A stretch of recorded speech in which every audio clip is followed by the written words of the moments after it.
I came home after a 24-hour shift, but my key didn't fit.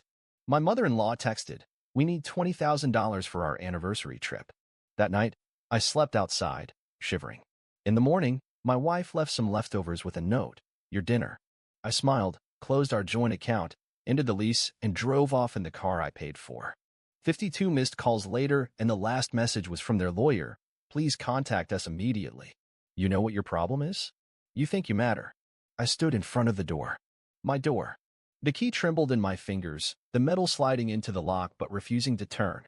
"This is my home," I whispered into the phone, but my mother-in-law's voice only seemed amused. "Not anymore.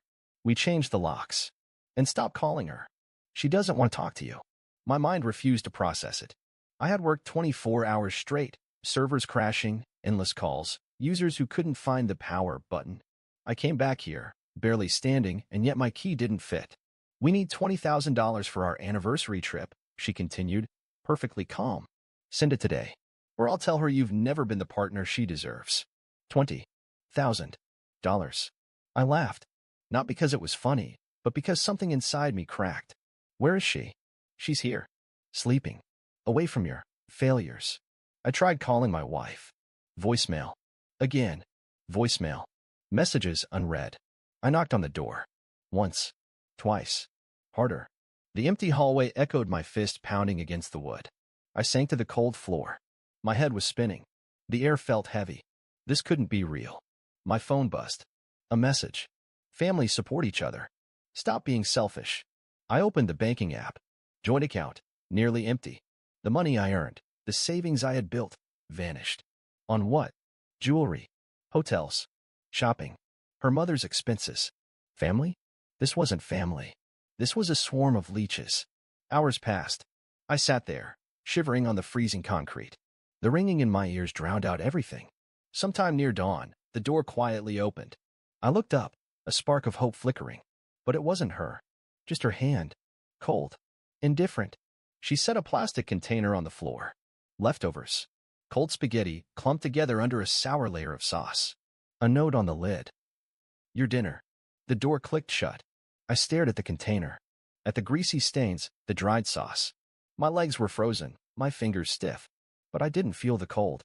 Only anger. A quiet, cold anger. I raised my phone. Closed the joint account. Canceled the lease. My name was the primary on the contract. The car I paid for, the one she always took, was parked downstairs. Mine now. I didn't leave a note. I didn't call. I simply got into the car. The engine roared, and the city lights dissolved into the gray mist. My phone buzzed again. 10 missed calls. 20. 30. 52. But the last one wasn't from her. An unknown number. A voicemail. "This is Lawrence Parker from Hutchins and Associates. Please contact us immediately regarding a legal matter involving your wife." I smiled. A cold, sharp smile. They wanted a war? They had no idea who they had really crossed. I parked the car outside a cheap motel, the neon sign flickering like a dying heartbeat. Cold wind battered the windows, but I didn't feel it. I stared at the darkness, fingers gripping the steering wheel, my chest a knot of fury and disbelief. They thought they destroyed me, but they had no idea what I could do without their leash. I opened the banking app. Joint account drained. Savings gone. $1,200 a month on groceries I never ate. $800 on utilities I barely used. $5,000 to her mother for medical expenses, a diamond bracelet. $3,000 for a family vacation I wasn't invited to. I was a walking wallet. And they thought I was finished. Not anymore. I logged into my work email. My company ID still worked. Network engineer, a fancy title for the guy who fixed their problems. But today, it was my weapon. I logged in using the admin credentials I still had access to and found it, her old Gmail. Same password I set for her years ago. I was in. And the truth was poison. Her messages with her mother, laughing about how they'd drain me dry. How they'd take everything. Plans for a luxury anniversary trip, Paris, 5-star hotels, designer shopping. Her mother's words. "Make sure he pays for everything. He owes you for wasting your time." But worse, a thread with Lawrence Parker, their lawyer. A draft of a separation agreement. My wife's name at the top. My name at the bottom. Full financial support. Spousal maintenance. Half of everything I owned. They weren't just trying to leave me. They were trying to destroy me. I clenched my jaw, but my hands didn't shake. I clicked reply from her email. Lawrence, I have changed my mind. No separation for now. Please hold off on any further action. I will discuss this with my husband personally. Send. Next, I set up an archive rule. Any emails from Lawrence would be stored in a separate folder. Nothing was deleted, just moved aside. It was something I had configured for her before. Let her wonder why he stopped responding. But I wasn't done. I opened our cloud storage. Photos, videos, years of memories. Or so I thought. Most of them were of her. Her mother. Family trips I paid for but never attended. Pictures of her with friends, men I didn't recognize. Private chats. Flirty messages. Proof of her double life. Screenshots. Videos. A folder named Proof. My phone buzzed again at her mother. I answered but didn't speak. Just silence. Hello? Hello? Are you listening? Or are you just pretending again? Her voice snapped like a whip. Stop sulking and send the money. Do you think anyone cares about your little tantrum? I didn't answer. I let her vent. Every insult, every demand. You're nothing without us. Nothing. My daughter wasted her life on you. A failure who never lived up to his promises. I pressed record. I let her scream, her voice twisting with frustration. She had no idea she was being documented, another file for my collection. Finally, I spoke. Are you done? A beat of silence. Shock. You, how dare you? No. I interrupted, my voice cold, calm. How dare you? You've pushed too far. I won't stay silent anymore. I ended the call. They thought they could destroy me. They had no idea who I really was. I transferred what was left of my money to a new account, locked all shared credit cards, and routed my salary to a new bank. I was free, but they were about to be trapped. By dawn, I had a folder of evidence, messages, recordings, financial statements. A timeline of betrayal. But I wasn't done. I needed to see their faces. I parked a block away from their apartment. I couldn't get inside, but I didn't need to. As a network engineer, I'd installed their home security cameras, smart speakers, Wi-Fi, all of it connected to my account. One tap, and I was watching. My wife was pacing the living room, phone clutched in her hand, voice trembling. Mom, he's not answering. What if he knows? What if he... Stop panicking. Her mother's voice snapped back. He's too stupid to fight back. Just keep pretending you care. He'll give in like he always does. My teeth clenched. I tapped the speaker icon. The living room speakers crackled to life. Pretend you care. My voice boomed through the room. My wife screamed, the phone slipping from her hand. Her mother spun around, eyes wild. Who's there? Who's doing this? I laughed, the sound echoing through the empty walls. Did you really think I wouldn't find out? Did you think I was your fool forever? They were pale, eyes darting around, trapped in their own home. Listen to me, I said, calm, clear. I know everything. The money. The separation agreement. The lies. I have proof. And I'm done being your pawn. You can't do this. Her mother shrieked, stumbling toward the door. I already did. I disconnected, leaving them in panicked silence. My phone buzzed. Another call, Lawrence Parker. I let it ring. Then a voicemail. Mr. Davis, I think we need to talk. I smiled. A cold, sharp smile. They thought they could erase me. But they had no idea what happens when a man has nothing left to lose. I leaned back in the cheap motel bed, the darkness pressing in like a heavy blanket. My phone lay silent for the first time in hours. 52 missed calls. Messages I didn't bother to read. They were spiraling, panicking because I had slipped out of their grip. But I wasn't done. Not even close. I had the proof. Every message, every lie, every plan they crafted to destroy me. I had their voices, their laughter, their betrayal, trapped in a folder I named Proof. And I had something they didn't, a job.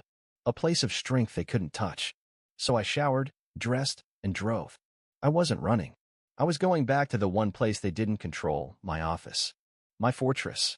The fluorescent lights hummed overhead as I sat at my desk, watching the lines of code dance across the screen. But my focus wasn't on the work. It was on them, those who thought I was finished. Unknown number, Lawrence Parker. Mr. Davis, we need to talk. Your actions have caused significant distress to my clients. Distress? That was only the beginning. I clicked open the folder Proof. Messages between my wife and her mother. He's so clueless. He won't even see it coming. Voice recordings. He's a loser. We carried him for years, and he never even noticed.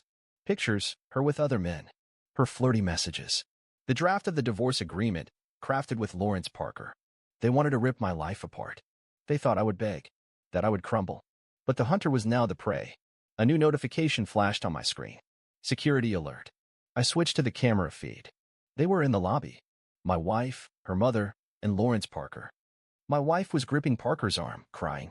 Her mother was shouting at the security guard, waving her hands like a madwoman. Parker tried to keep his composure, but I saw the tension in his face. Perfect. My phone rang again. Security. Mr. Davis, 3 individuals are demanding to see you. They're causing a scene. I smiled. Let them in. They burst into the glass-walled conference room like a storm. My wife's mascara was streaked, her eyes red. Her mother looked ready to claw someone's face off. Lawrence Parker stepped in last, trying to look calm but clearly on edge. Finally decided to stop hiding. Her mother spat, hands clenched. You think you can just lock us out? Steal everything? Steal. I leaned back, crossing my arms. Interesting choice of words. Please, my wife stepped forward, her voice breaking. Let's just talk. We can fix this. We can fix. I laughed. You mean lie? Manipulate? Use me. Parker raised his hand. Mr. Davis, we are here to resolve this amicably. Your actions have caused significant emotional distress to my clients. Let's not escalate this. Amicably. I tapped my phone. Sure. Let's be honest then. I hit play. Her mother's voice echoed through the room. He's a loser. We'll drain him dry, and he won't even know. Her mother's face drained of color. That's fake, she screeched. You edited that. Fake. I switched to another file, their messages. Just tell him you love him. He'll fold.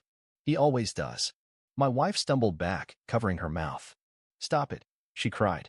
That's not, I didn't, Oh, but you did. I smiled, opening another document, the divorce agreement. Drafted by Lawrence Parker. Half my assets. Full financial support. But you forgot something. Parker's eyes widened. Mr. Davis, I cannot discuss private client matters without their consent. Your consent. I laughed. You're their weapon, aren't you? You thought I was a helpless fool. Listen, you, her mother lunged forward. But I stood, my voice cutting through her rage. This is my workplace. Cameras are recording. Your aggression is on file. Your threats documented. You wanted a fight. Now you have it. My wife grabbed my arm, tears streaming down her face. Please. We can talk. I didn't mean for this to. Didn't mean? I pulled free. You planned it. You used me. Parker stepped forward. Mr. Davis, please. We can discuss terms. We don't have to turn this into a legal battle. Terms. I stepped closer, staring him down. You wanted me to be your victim. But now every cent will be accounted for, legally. I turned away, heading for the door. My wife's sobs filled the room, her mother's voice screeching in anger. Mr. Davis. Parker called out. Please, we can find a solution. I paused at the door, not even looking back. You had your chance. Now you'll watch the truth tear down your lies. I walked out, leaving them trapped in their own lies. Back in my office, I closed the door, leaning against it. My heart raced, but it wasn't fear. It was clarity. For the first time in years, I wasn't the fool. My phone vibrated. A new message from Lawrence Parker. Mr. Davis, I strongly advise we talk. This situation can be resolved amicably. I smiled. They were desperate. Perfect. I leaned back in my chair, staring at the cold glow of my monitor. Silence filled the office, broken only by the hum of the air conditioning. Outside the glass walls, my colleagues moved in quiet focus, unaware of the storm I had unleashed. They thought I was done, that I would fold, apologize, beg for forgiveness. But they didn't understand. The silence wasn't defeat. It was control. The phone vibrated. Lawrence Parker's name flashed on the screen, the once confident lawyer now desperate. I let it ring. Once. Twice. Then I answered, letting my voice remain calm, almost bored. Mr. Davis, please, they're in a terrible situation. They want to resolve this peacefully. Peacefully. I let the words sit, cold and sharp. Did they care about peace when they drained my account? When they laughed at me? Silence stretched. I imagined him, sitting in his polished office, struggling to maintain composure. They're willing to negotiate. Negotiate. I laughed, the sound slicing through the quiet. They didn't negotiate when they spent my money. When they turned me into their personal ATM. Mr. Davis, they don't have that kind of money right now. They're struggling. Not my problem. $32,000. In full. No installments. No excuses. Or I take them to court, and LL expose every lie they built their case on. He hesitated, the silence thick and heavy. Give me a day. Until tomorrow. I ended the call, my fingers resting calmly on the desk. They thought they were hunters. They never realized they were the prey. That night, I went home, the darkness wrapping around me like a cloak. I cooked a simple meal, something I hadn't done in years. The sizzle of the pan, the smell of spices, I was alive. Every bite tasted like victory. The next morning, my phone rang again. Lawrence Parker's name.